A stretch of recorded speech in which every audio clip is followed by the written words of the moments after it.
gostim katehistinjo v župniji Bizeljsko, gospod Andrejo Špeljak. Morda bi nam povedali, gospod župnik je prišel na tole duhovniško poslanstvo župnika v župnijo Bizeljsko pred kakšnimi 9 leti. Kakšna je razlika, kaj se je spremenilo, kaj je pravzaprav prinesel kakšen novi veter oziroma? S prihodom našega župnika Vladeta na Bizeljsko se je veliko spremenilo.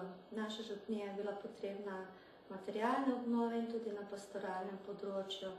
In Vlado ima res dar, da zna združiti ljudi v župniji.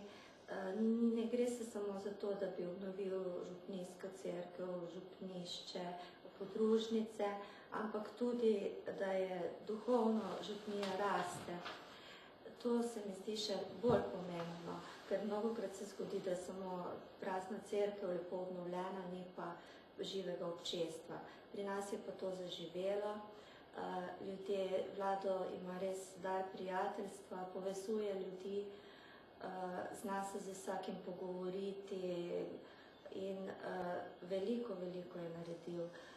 Tako imamo na Bizeljskem žive jaslice, takrat pride zelo veliko ljudi v božičnem času, potem organiziramo oratorij, ustanovili smo župnijsko Karitas, tudi za starejše poskrbi, jih obiskuje, potem organiziramo jubileje, obletnice porok, tudi zakonsko skupino imamo. Skratka, na vseh področjih se zelo trudi in se bi mu želela v imenu najožjih sodelavcev in vseh župljanov lepo zahvaliti in Vlado Bog ti, da je še veliko moči in zdravja in poklone. Verjetno bi tudi teh, če se dotaknem še na kratko, teh živih jaslic je verjetno on tisti pobudnik, da te žive jaslice so na tale sveti edinstveni večer. Tudi po pismih sodeč naših gledalcev oddaje Pot poti, predvsem tistih mlajših, opažam, da ga imajo radi in verjetno se to eno z drugim potrjuje, da zna biti v službi kot dušni pastir tistega malega, ubogega človeka. Ja, to je res. Včasih smo imeli velike težave na Božič, ker so pokale petarde, celo v cerkvi so metali petarde. Sedaj pa je Vlada to tako lepo uredil. Najprej imamo lepo bogoslužje, oziroma najprej imamo jaslice zunaj, sprevod s baklami do cerkve, potem nesemo otroka Jezuščka pred oltar, imamo lepo polnočnico, potem pa je na konci pa se poveselimo ob čaju, kuhanem vino in naredimo veliki ognjemet in takrat se izživijo tudi tisti, ki želijo pač metati petarde in to je res velik dar in res hvala. Kako pa pravzaprav otroci sprejemajo Božjo besedo oziroma Jezusov nauk, jih na kakšen poseben način poskušate motivirati, ker te verjetno poučevanje veruka na deželi in v mestu je verjetno malo drugače, ali pa je lahko lažje ali težje? Ja.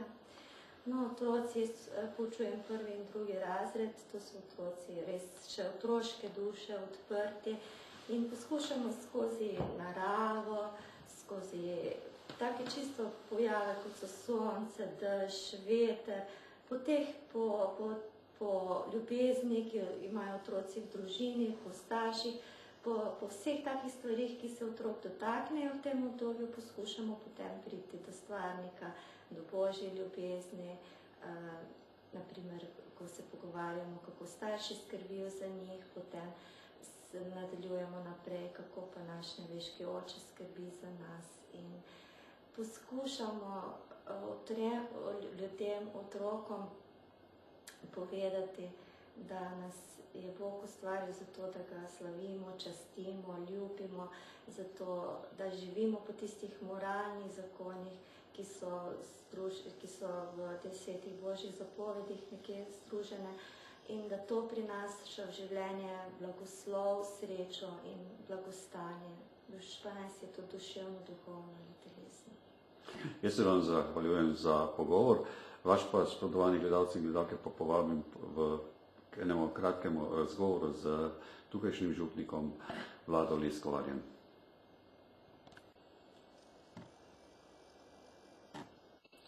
Hvala Jezus in Marija. Lepo pozdravljam tukajšnjega župnika Vlada Leskovarja in Bog vas živi v naši domači oddaji Pot poti. Hvala lepa, pa lep pozdrav. Na začetku bi vas pravzaprav prosil, če se našim gledalcem oddaje Pot poti predstavi. Vašega brata Leskovarja naši gledalci zelo dobro poznajo, se je bil veliko gost v naših oddajah. In kako vas je pravzaprav Bog poklical v ta lep duhovniški poklic? Ja, jaz sem drugače, če se na kratko predstavim, Vlado Leskovar, doma sem iz župnije Slovenske Konjice. Že kot otrok sem bil ministrant, v naši družini se je veliko molilo, vsak večer je družina skupaj molila in nekako sem začutil, da je duhovniški poklic neko bogatstvo. V duhovniškem poklicu človek začuti, da lahko pomaga ljudem, da jim lahko prinaša veselje in radost. No in tako sem se po srednji šoli odločil, da stopim v bogoslovje in leta 1997 sem imel novo mašo v domači župniji Slovenske Konjice. Potem sem bil 3 leta kaplan v župniji Brežice in od leta 2001 sem tukaj na Bizeljskem kot župnik. Morda preden predstavimo utrip župnije, bi našim gledalcem pravzaprav na kratko povedala, predvsem tisti, ki nas gledajo preko svetovnega spleta, ki pravzaprav sem jaz danes vaš gost v katerem delu lepe Slovenije. Ja, Bizeljsko je pokrajina ob Sotli, tudi sam kraj se imenuje Bizeljsko. Na Bizeljsko se da priti iz smeri Podčetrtek, mimo zelo znane romarske poti Svete Gore, se spustimo dolino in pridemo do dolino Obsotelja, tukaj je Bizeljsko, ali pa iz brežiške strani oziroma krške strani se pride tudi sem na Bizeljsko.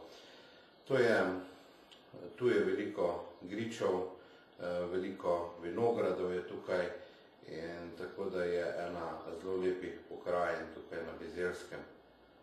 Predvsem pa Bizeljsko poznamo po našem blaženju Antinu Martinu Slomško, ne? Tako, tukaj na Bizeljskem je deloval Anton Martin Slomšek, tukaj je bilo njegovo prvo kaplansko mesto. Na Bizeljsko je prišel 8. septembra leta 1825 in je bil tukaj do 30. aprila leta 1827. V tem kratkem času je on zapustil tukaj na Bizeljskem kar bogato duhovno in kulturno dediščino. Bil je zelo dober pridigar, ljudje so ga zelo radi hodili poslušati, pa ne samo tukaj v naši župniji, tudi od drugod in tudi drugam je hodil pridigati. Velikokrat je pridigal tukaj na bližnjih Svetih gorah, potem v bližnji župniji Pišece, potem tudi na hrvaško stran prek Sotle je velikokrat pridigal. Potem je Slomšek tukaj imel tudi nedeljsko šolo po vzoru svojega župnika Jakoba Prašnikarja, zbiral otroke nedelje popoldne, jih učil pisati, računati in brati, da so dobili eno osnovno izobrazbo, ker pač šolstvo včasih ni bilo tako dosegljivo vsem otrokom, kot je pač danes. Slomšek je napisal tudi tukaj veliko pesmi, predvsem vinskih napitnic, to pa z namenom, da bi ljudje lepo govorili oziroma opevali vinsko trto, da ne bi pač peli kakšnih pokvarjenih pesmi. Namreč ljudje so to delali po vinogradih in če so si kaj spili, potem tudi bo kaj narobe, ampak on je hotel, da bi res ljudje častili to vinsko trto z lepimi pesmimi. No, potem je Slomšek odšel z Bizeljskega Ni se namreč dobro razumel s takratnim župnikom, ki je bil drugačnih nazorov in je zato sam zaprosil za premestitev in načel za kaplana v novo cerkev pri Vojniku. Jaz bi še naše gledalce daje pod poti povabil na krščanski strežnik RKC, ki se lahko tudi oddajo v Svetih gorah pogledajo. Vas bi pa, gospod župnik, prosil, če nam predstavite našim gledalcem utrip župnije in komu je cerkev posvečena. Tako, naša župnijska cerkev je posvečena svetemu Lovrencu. Vemo, sveti Lovrenc je bil diakon za časa cesarja Dioklecijana.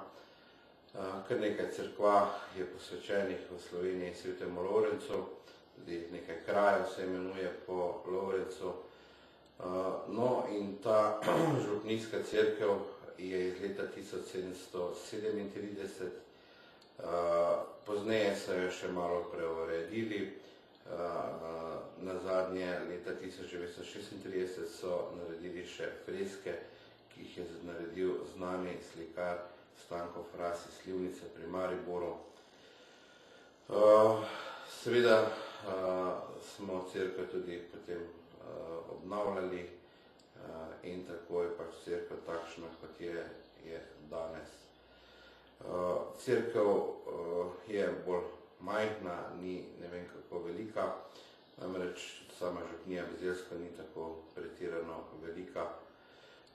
Župnija Bizeljsko šteje okrog 1800 duš in se pravi, če malo predstavim naše pastoralno delo. V župniji deluje tudi zakonska skupina, bralci, potem skupina animatorjev, ki se predvsem ukvarja z otroki, ko imamo ob poletnih dnevih oratorije in v času šolskega verouka tudi izdelavo adventnih venčkov.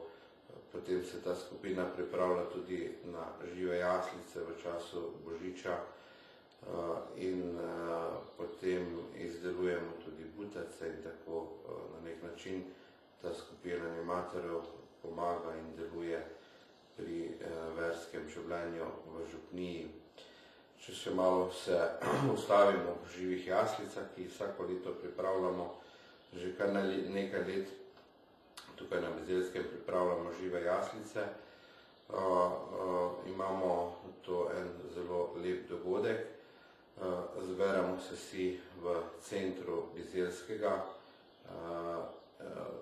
vsi sveta družina, angeli in vsi, ki sodelujejo pri živih jaslicah in gremo z baklami proti cerkvi.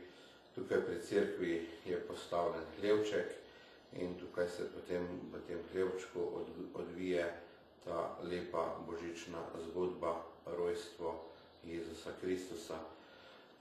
Mogoče samo to, žive jaslice imamo vedno na božični večer, se pravi uro pred polnočnico, in se mi zdi, da to je en najlepših trenutkov, ko na nek način človek lahko doživi to božično noč. Če še malo predstavim župnijo naprej. Nedeljnikov pri maši je okrog 120. Bizeljsko je znano po tem, da pač se ljudje niso preveč radi udeleževali nedeljskih maš. Že sam Slomšek piše, da je na Bizeljskem čutiti to, da imajo ljudje rajši vinski hram kakor božji hram, ampak moram reči, v mojih 9 letih, ko sem tukaj na Bizeljskem, se je kar število nedeljnikov popravilo. Prej, ko sem prišel na Bizeljsko, je bilo bolj slabo, je bilo okrog 50 nedeljnikov, zdaj pa se je številka kar pospela na 120, tako da se zdi, da se kar trud, da je kar obrodil neke sadove tukaj na Bizeljskem. Se pravi, malo bolj pač sodelujemo z starši veroučencev in z zakonsko skupino in kar se mi zdi, da to obrodi življenju župnije. Imate tudi podružnične cerkve in komu so posvečene? Tako imamo tudi še 5 podružničnih cerkva. So, bi lahko rekel, postavljene po celotni župniji, porazdeljene tako lepo po gričih. Če gremo kar od začetka župnije, naša župnija namreč obsega zelo ozek pas ob reki Sotli, dolg in ozek pas, in če začnemo kar na začetku, imamo najprej podružnično cerkev Marije Magdalene v Orešju, potem imamo podružnično cerkev svetega Antona v Drenovcu, potem imamo podružnično cerkev svetega Vida v Janeževi Gorci, potem imamo podružnično cerkev svetega Duha v Vitni vasi in pa cerkev svetega Andreja v Dramlji. Tako je, v Orešju je maša vsako nedeljo in zapovedane praznike, na drugih podružnicah pa je pač maša enkrat ali dvakrat na leto. Kaj bi dejali o prenovljeni deli gospe Ire, ki je opravila v vaši cerkvi in v okolici? To je verjetno tudi ena velika dobra gesta, da se stare stvari tudi obnovijo, ne? Ja, moram reči, da se kar trudimo tukaj z obnovo cerkve. Malo je bilo vse skupaj zapuščeno, pa se trudimo, da bi pač poskušali to obnoviti. No, med drugim smo obnavljali tudi freske v cerkvi in smo pač prišli v stik z gospo Iro in nam je obnovila vse freske, ki so bile zelo močno poškodovane. To so freske 3 angelov, ki predstavljajo 3 krščanske kreposti, potem freska Svete Trojice na stropu in pa freske 4 evangelistov. Mislim, da je zelo lepo in strokovno gospa Ira to obnovila. No, zato smo jo tudi kasneje povabili, da nam je še v stranski kapeli, ker smo leta 2007 dobili relikvije blaženega Antona Martina Slomška, da nam je narisala Slomška kot kaplana tukaj na Bizeljskem in smo zelo veseli in navdušeni nad njenim delom, ki ga je ona tukaj opravila. Zdaj pa naše gledalce še povabil, da v naslednji oddaji bomo gospo Iro tudi pobližje spoznali njeno delo, slikanje in bi vas toplo povabil, da si to oddajo pogledate. Jaz bi se še vseeno nekoliko pomodil o vaših živih jaslicah pri vas, kajti to je sveti večer, ki je enkrat na leto nekaj posebnega. Koliko ljudi sodeluje, koliko imate tudi živali zraven? Ja, no, ideja, da bi imeli žive jaslice, se je nekako porodila pri teh najožjih sodelavcih in potem smo pač začeli prvo leto samo tukaj pri cerkvi in potem smo videli, da je bilo zelo veliko ljudi in smo rekli, da bi pa malo še dodali tem živim jaslicam in smo potem začeli z tem, da smo se zbrali v centru in smo dejansko to zgodbo o rojstvu Jezusa Kristusa poskušali predstaviti tako, kot pač piše v Svetem pismu, da sta Marija in Jožef iskala prenočišče in tukaj v tem kraju imamo to možnost, ki imamo v centru tudi to gostilno in dejansko gremo mimo te gostilne in vse posod, kjer sta Jožef in Marija iskala prenočišče. Seveda pri teh živih jaslicah poskušamo, da bi bilo vse čim tako naravno, kakor je. Imamo vse žive živali, ovce, osla, potem 3 kralji so na konjih, ker pač kamele je malo težje tukaj dobiti, čeprav mogoče bi se to dalo, ampak je to nepredvidljivo, ker je zima. Potem imamo živega otroka, namreč to je zanimivo pri nas, da poskušamo v tistem letu, pač ko se žive jaslice, poskušamo pritegniti družino, ki bi predstavljala sveto družino na sveti večer. In moram reči, da se do zdaj nam kar to posrečilo, da se vsako leto družina, ki ima majhnega otročička, ki so ga dobili v tistem letu, da zastopajo sveto družino. No in potem ta zgodba se, kot sem že prej omenil, odvija v kraju, se pravi, ljudje so zelo navdušeni. Mislim, da kar enih 50 ljudi sodeluje pri tem projektu, od vseh, ki nam pomagajo pripraviti vse stvari. To je kar dosti dela in do varovanja, ker pač to je le masa ljudi, zbere se okrog, kaj pa vem, 1000 ali pa še kaj več ljudi na ta sveti večer. To niso ljudje samo iz naše župnije, ampak pridejo tule iz bližnjih krajev tudi, ali pa tudi od drugod, ki je dodal, se napove kakšna skupina in pride. Jaz bi tudi naše gledalce povabil, da si te vaše žive jaslice ogledajo, kajti hribček ni toliko visok, kjer stoji cerkev, in je to lahko tudi poromajo z družino in je to en lep dogodek, ki potem tudi otrokom ostane v spominu, ne? Ja, to je zelo, bi rekel, tak lep trenutek, da vsakemu les ostane v spominu. Kako vi vidite Medžugorje kot duhovnik in kakšne vtise vam daje Medžugorje? Ja, moram povedati, da iz naše župnije vsako leto poromamo v Medžugorje, nekje v mesecu novembru, ali pa tudi prej, odvisno kako pač so možnosti.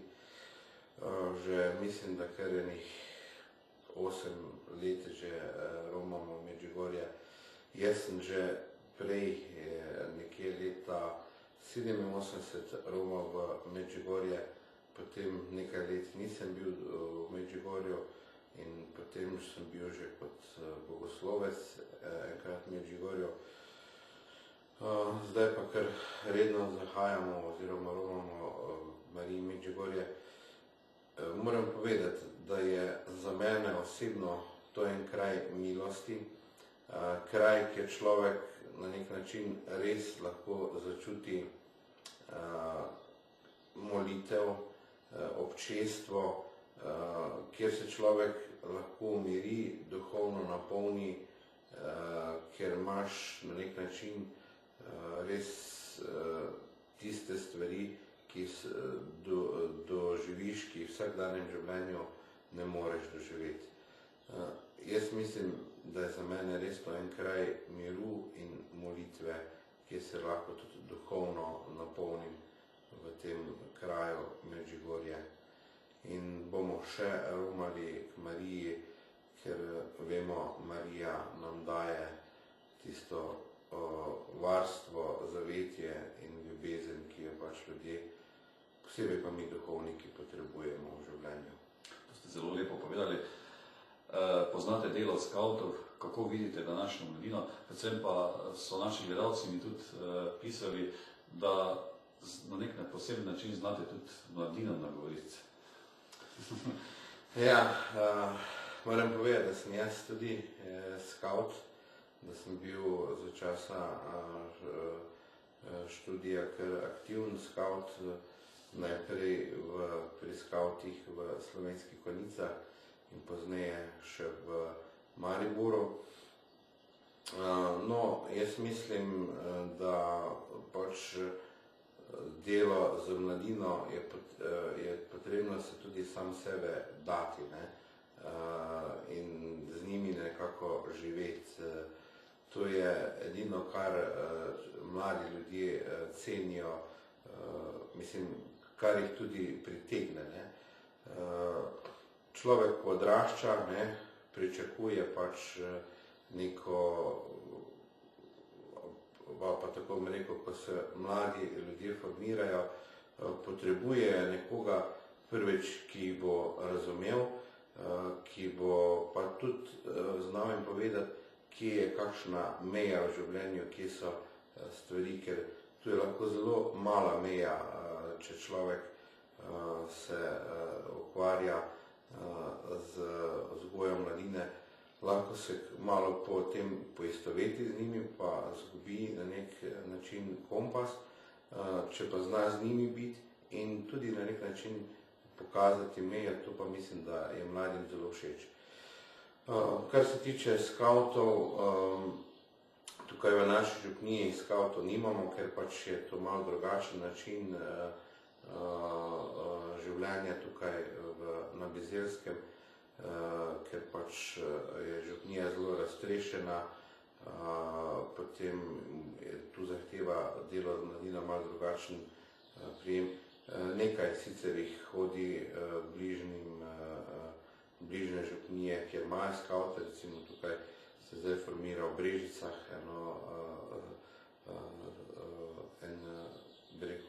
skavtsko gibanje in pa recimo v Krško, vidim Krško, Sevnica, tako da je pač tukaj nekaj v bližini teh skavtskih gibanj. Drugače pa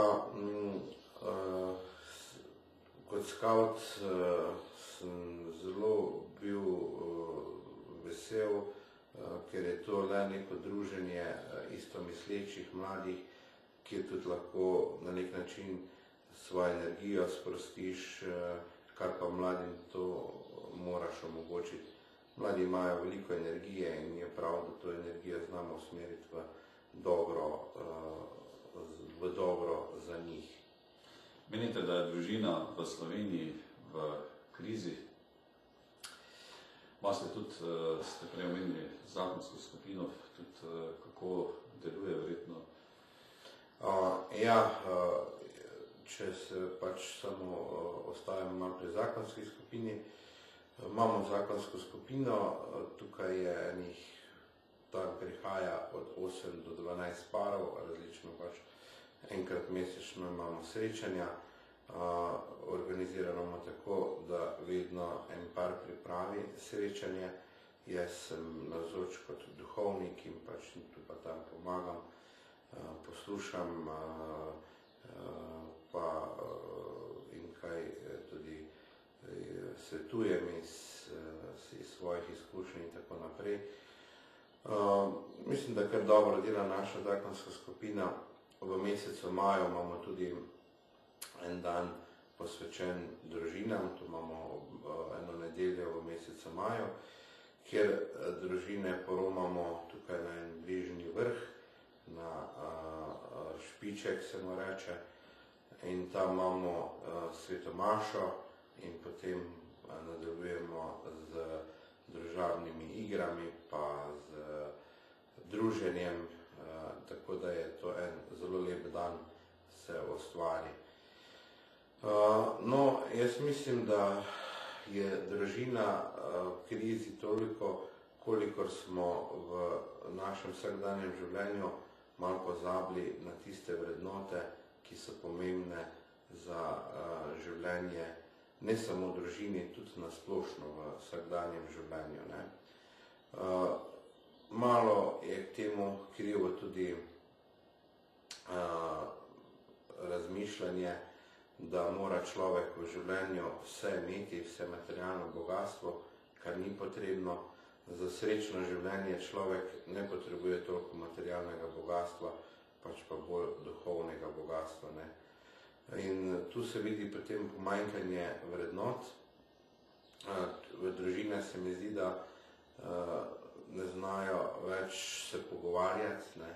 Potem, recimo, če pride do kakšnih napetosti, ne znajo več zgladiti, pač pa se kar izberejo tisto najslabšo in najkrajšo pot, namesto da bi se usedli, pogovorili, odpustili drug drugemu, potem pokazali neko spoštovanje drug drugega. V tem smislu je družina, bi lahko rekel, v krizi, koliko so v krizi vrednote današnjega človeka. Je pa verjetno za slovenski narod predvsem značilno, da je premalo duhovnega življenja, oziroma premalo se ljudje pogovarjajo, premalo se družijo. vse je bolj vezano na tehnologijo, ki pa ne more dati tistega osebnega stika. To je res, ja. Globalizacija, čim večji zaslužek, čim bolj uživati ob tehniki, ne, to človeka zelo zaslužnuje. Človek, recimo, včasih, ki ni bil toliko obremenjen za tehniko, imel več časa za druženje, recimo, čisto konkretno povem, včasih so se ljudje tukaj dobili v hramu, so kakšno spili, kakšno pesem zapeli, danes pa marsikdo reče, da niti na fešto ali pa na praznovanje ne moreš več dobiti človeka, ker vsak je zaposlen z nečesom in ga ne moreš več dobiti na neko druženje, pogovarjanje, praznovanje ali pa tako naprej. Bliža se tudi evangelistični kongres v Celju. Kako se vi pripravljate kot župnija na ta kongres? Mi molimo molitev za uspeh evangelističnega kongresa. Mi izdajamo tudi, kot župnija izdaja tudi vsak mesec napovednik in bilten. Tudi v tem ljudem predstavljamo, kaj pravzaprav Evharistija je, ne? Kaj naj bi bila za človeka. Se pravi, se pripravljamo in z molitvijo in s tem, da pač spoznavamo zakrament svete Evharistije, tako da bi pač ljudem čim bolj približali ta zakrament, da bi ljudje začutili, da je to zakrament občestva, pa zakrament povezanosti z živim Jezusom Kristusom. Tudi na področju dekanije se pripravljamo na ta kongres. Predvideno še imamo eno ali pa dva srečanja na področju dekanije. Kaj bi na koncu oddaje položili na srce našim cenjenim gledalcem in morda bi jih tudi povabili v ta prelepi del Slovenije na kakšno sveto mašo, kakšno romanje oziroma kakšen vaš parni praznik ali v župniji ali v kakšni podružnici, verjetno bi se tega kar nekaj najdlo. Kaj naj rečem na koncu te oddaje? Vesel sem, da me je gospod Škrabl povabil, da malo povem in predstavim našo župnijo tukaj v tem koncu Slovenije. V življenju je potrebno pač imeti res samo eno stvar pred očmi, ne? In to je ljubezen do Boga, ljubezen do bližnjega. Če vsaj delček tega človek v življenju izpolnjuje, je življenje lahko zelo lepo, ne? Če pa pozabimo na to ljubezen, potem pa lahko hitro pride pekel v naše vsakdanje življenje, ker pač ljudje smo zato ustvarjeni, da smo drug za drugega in da častimo in slavimo Boga. Jaz vas lepo vabim na Bizeljsko v naše kraje. Tukaj je glavno parno žegnanje okrog svetega Lovrenca. Mislim, da letos je to 8. avgusta. Drugače pa imamo tukaj tudi nekaj takih zanimivih stvari. Letos bo 20. junija Vidova nedelja, ko se zberemo pri podružnici svetega Vida. Imamo tam tudi z tem svetnikom povezano Vidovo pot, peš pot, ki je tudi se tisti dan odvija, in potem kulturni program oziroma družabno srečanje pri tej podružnici svetega Vida, ki je zelo na lepem koncu. Potem mogoče še povabim na srečanje k sveti Magdaleni, ki je, mislim, da letos tam okrog 22. julija. In tam tudi imamo povezano to praznovanje z peš potjo proti gradu v Bizeljskem. in potem svetomaša in družabno srečanje.